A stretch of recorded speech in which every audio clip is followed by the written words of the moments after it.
Hey everyone, welcome back to the channel. Today we are making breadcrumbs.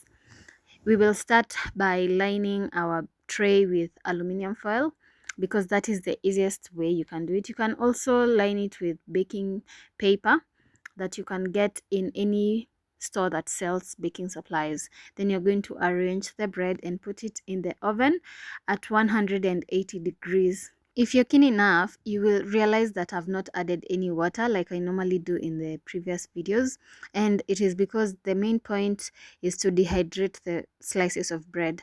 Now I put them back in, but unfortunately some pieces got burnt and I had to discard those because I did not want any bitter taste in anything I was making using the breadcrumbs. And then whatever was left, I used my clean hands to cut up the slices and just return them on the tray. Then after that, you blend. It's very important not to overload the jug or jar because it may make the machine not to do an effective job when it comes to crushing those other pieces.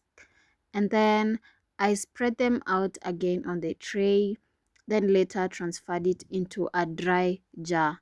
If you put it in a jar that has some water or any liquid, it will end up spoiling it after all that.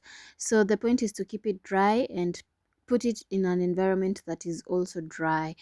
Okay, that's it. Stay tuned because there are very many things we will be making using breadcrumbs, and I can't wait to share all those recipes.